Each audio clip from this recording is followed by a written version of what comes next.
இல்லக விளக்கது இருள் கெடுப்பது சொல்லக விளக்கது சோதி உள்ளது பல்லக விளக்கது பலரும் காண்பது நல் அக விளக்கது நமச்சிவாயமே. அஸ்ட்ரோ பக்தி டாக் நேயர்களுக்கு இனிய வணக்கங்கள். வணக்கம் நண்பர்களே. 15ஆம் தேதி ஜூனிலிருந்து 21 ஜூன் வரைக்கும் உள்ள இந்த காலகட்டங்களில் மிருகசிரீஷம் என்கிற நட்சத்திரத்திலிருந்து பூர நட்சத்திரம் வரைக்கும் சந்திரன் பயணம் செய்ய இருக்கிறார். அப்படி அவர் பயணம் செய்யும்போது ஒரு ராசிக்கும் எப்படி பலன் அப்படின்னு நம்ம பார்க்க போகிறோம். வாருங்கள். வணக்கம் தனுசு ராசி நண்பர்களே. உங்கள் ராசியினுடைய அஷ்டமத்துக்குரிய சந்திரன் அவர் என்ன பண்ணுறாரு, அஷ்டமத்தை கிராஸ் பண்ணி தான் போகிறார் இந்த வாரம் திருப்பியும். அதனால் கொஞ்சம் கடகராசிக்குள்ளார போகும்போது மட்டும் கொஞ்சம் கேர்ஃபுல்லாக இருந்துக்கிடுங்க. மகம் மற்றும் பூர ராசிக்கு பூர நட்சத்திரத்துக்குள்ளார போகும்போது இந்த வாரத்தை முடிச்சுப்பார். நீங்கள் இந்த வாரத்தில் எல்லா காரியங்களையும் மகிழ்ச்சியுடன் ஆரம்பிக்க போகிறீங்க. கொடுத்த காசு திரும்பி வந்தால் சந்தோஷம். உங்கள் பக்கம் வம்பு சண்டைகளெல்லாம் லாபமாக மாறினா சந்தோஷம். ஆரோக்கியம் மேம்பட்டால் சந்தோஷம்லாம் இருக்கு இல்லையா, அப்படி எல்லா சந்தோஷத்தையும் ஒருங்கே அனுபவிக்க போகிறீங்க. தொழிலிலே புதிய மாற்றம், அதனால் லாபம். ஒரு ஐடியா சார் கொடுத்தேன் சார், பரவாயில்ல சார், அது நல்லா எக்ஸிக்யூட் ஆச்சு, இன்றைக்கி ரிட்டர்ன் நல்லாயிருக்கு அப்படிங்கிற மாதிரி அந்த நட்ஸில் கரெக்டாக ஆன்சர் கொடுக்குற மாதிரி இருக்குது. கலத்திரத்தின் மூலியம் நல்ல சுகமான சூழ்நிலை, விட்டு கொடுத்தல் மூலியமாக புரிதல். சூரியன் புதன் சேர்ந்து உங்கள் ராசியை பார்ப்பதனாலே அலைச்சல் இருந்தாலும் ஒரு நல்ல இணக்கமான சூழ்நிலை அப்படின்னு இருக்கு. குருவினுடைய உச்சமான சூழ்நிலை கடகராசியில் இருக்குது. அங்கே இந்த சந்திரனும் சேர்வார்.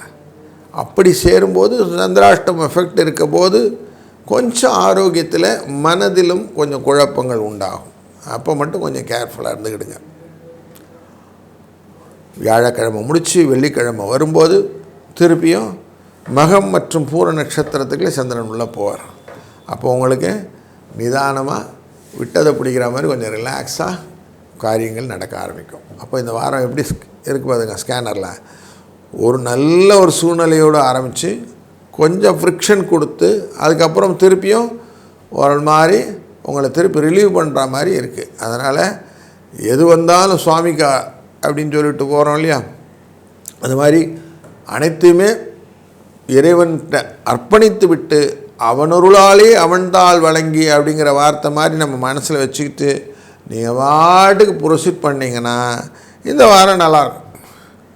எடுத்ததுக்கெல்லாம் ரியாக்ட் பண்ணிகிட்டே இருந்தீங்கன்னா உங்களுக்கு சொதப்பிகிட்டு இருக்கும். அதனால் கொஞ்சம் ரொம்ப ரியாக்ட் பண்ணாமல் அது வர்றது வரட்டும், நிம்மதியாக இருப்போம் அப்படின்னு தீதும் நன்றும் பிறதர வாரா அப்படிங்கிற வார்த்தையை ஒரு தடவைக்கு 2 தடவை மனசில் நல்லா பதிஞ்சுக்கிட்டிங்கன்னா இந்த வாரம் உங்களுக்கு இனிமையான வாரமாய் அமையும்.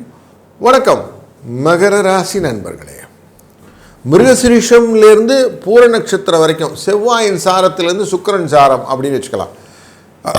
அப்படி இந்த வாரம் சந்திரன் நமக்கு பயணம் செய்ய இருக்கிறார். உங்கள் ராசியினுடைய 5ஆம் இடத்திலேருந்து பயணம் 5, 6, 7, 8 அப்படின்னு வருவார். 8ஆம் இடம் வரும்போது பூர நட்சத்திரம் வரும்போது உங்களுக்கு சந்திராஷ்டம் எஃபெக்ட் இருக்கும் வார கடைசியில். இந்த வாரத்தில் ரொம்ப ஸ்பெசிஃபிக்காக பார்க்கும்போது புதனுடன் சேரக்கூடிய சந்திரன், சூரியனுடன் சேரக்கூடிய சந்திரன் அப்படின்னு வருவார். மூவரும் கூட்டாக 6ஆம் இடத்துல உட்காருவாங்க. இந்த 6ஆம் இடத்துல சூரியன் பொறுக்காதாக்க லாபம் கொடுப்பார். புதன் அங்கே ஆட்சியில் இருக்கிறதுனால லாபம் உண்டு, சந்திரனும் அங்கே போகிறனால மகிழ்ச்சி உண்டு. அப்போது உங்களுக்கு இந்த வாரத்தில் சந்தோஷமும் பணவரவும் உண்டு. 7ஆம் இடத்துல குருவுடன் சேர்ந்து அமரப்போகிறார். குரு புஷ்யம் அப்படின்னுவோம் வியாழக்கிழமை அன்னைக்கு. அப்போது நேராக உங்களை சந்திக்க போகிறார் சந்திரனோடு சேர்ந்த குரு. அப்போ நல்லதொரு சுகம் உண்டு. கலத்திரத்தின் மூலியமாக நல்லதொரு இனிமையான சூழ்நிலை உண்டு. இப்போது இந்த வாரத்தினுடைய பெஸ்ட் பார்ட் பார்த்தோம். ஒஸ்ட் பார்ட் என்ன? 8ஆம் இடத்திற்குள்ளே வரப்போகிறார், மகம் நட்சத்திரத்தை தொட போகிறார். அப்படி சொல்லும்போது உடல் ஆரோக்கியத்திலே சில இடர்பாடுகளை கொடுப்பார். அப்போ கொஞ்சம் கேர்ஃபுல்லாக இருக்கணும். குருவினாலே பார்க்கக்கூடிய பார்வையானது உங்களுடைய ராசியினுடைய லாபஸ்தானத்தை பார்ப்பதும் உங்கள் ராசியை பார்ப்பதுமாக அமைகிறது. அதுபோல் 3ஆம் இடமான முயற்சி ஸ்தானத்தையும் பார்க்கிறார். அதனால் இந்த காலகட்டங்களிலே நீங்கள் செய்யக்கூடிய காரியங்களை கரெக்டாக பிளான் பண்ணுங்கள். பண்ணிங்கன்னா எக்ஸிக்யூஷன் லெவலில் எரர் இல்லாமல் உங்களால் சக்ஸஸ்ஃபுல்லாக நீங்கள் என்ன நினைக்கிறீங்களோ அந்த ரிசல்ட்டை, அந்த இலக்கை அடைய முடியும். இதுதான் இந்த வாரம். படிக்கிற குழந்தைகளாக இருந்தால் படிப்பில் சக்ஸஸ், வேலைக்கு போகிறதா இருந்தால் வேலையில் சக்ஸஸ், பணம் ரிலேட்டடான வர்த்தகத்தில் இருந்தால் வர்த்தகத்தில் சக்ஸஸ்ன்னு எல்லா விதத்திலும் நீங்கள் நினைச்ச மாதிரி நடக்கிறதுக்கான வாய்ப்பு இந்த வாரத்தில் இருக்குது. முதலீடுகளும் அதுக்கேற்ற மாதிரி இருக்கும். அதனால் லாபம் உண்டு. இந்த வாரம் சௌக்கியமாக நல்லா இருக்கலாம். அன்பர்களே, இந்த வாரத்தில் 15ஆம் தேதி ஆனி மாத பிறப்பு, சூரியன் மிதுன ராசிக்குள்ளே நுழையக்கூடிய இந்த நாளிலே புதனுடன் சேர்வதனாலே பலவிதமான நன்மைகளும் உருவாதுனால், நார்மலாக இந்த மாதம் பிறப்பும்போது பெருமாளை நினைத்து கொள்ளுங்கள். விஷ்ணு பகவானின் அருளாலே அனைத்து விதமான நன்மைகளும் உருவாகும். 17ஆம் தேதி அன்று ரம்பா திருதியை அப்படிங்கிற திருதியை அன்று, அன்றைக்கி கதலி கௌரி விரதம்னு இருக்கும். அன்றைய நாளிலே திருமணம் ஆகாத குழந்தைகள் திருமணம் ஆவதற்கான விரதங்களை இருந்து கௌரி மாதாவை வணங்குவதனாலே அவர்களுக்கு திருமணம் நல்லபடியாக முடியும், குழந்தை பேரு நல்லபடியாக கிடைக்கும் அப்படிங்கிறது இருக்குது. அதை கேபிட்டலைஸ் பண்ணிக்கணும்.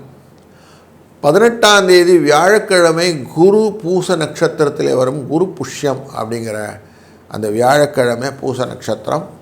இந்த தடவை குருவே அங்கே உச்சமாக இருக்கக்கூடிய கடகராசி. அதனால் மாணவர்கள், படிக்கக்கூடியவர்கள் எக்ஸ்ட்ரா கவனத்துடன் படிக்கக்கூடிய சூழ்நிலையும், அந்த நாளிலே குரு தட்சிணாமூர்த்தியை வணங்குவதும், அவருக்கு ஆன அந்த கொண்டைக்கடலை மாலை செலுத்துவது, வஸ்திரங்கள் மஞ்சள் வஸ்திரங்கள் செலுத்துவது, மஞ்சள் நிற பூக்களை போடுவது, குருவின் சோத்திரங்களை சொல்வது, இது எல்லாமே அன்றைக்கி உகந்தது. இதெல்லாம் பண்ணால் என்ன சார் ஆகும்னா, நல்ல ஒரு நிலை, படிப்பில் நல்ல ஆர்வம், புரிந்து படித்தல், கல்வி நிலையிலே உயர்தல், சிக்கலில்லாத தீர்வுகள், இது எல்லாமே கிடைக்கக்கூடிய வாய்ப்புகளை குரு ஏற்படுத்துவார். அதனால் இதுவும் உங்களுக்கு பலனாக இந்த வாரத்தில் இருக்குது. இதெல்லாம் கேபிட்டலைஸ் பண்ணிக்கிடுங்க. வாழ்க வளத்துடன்.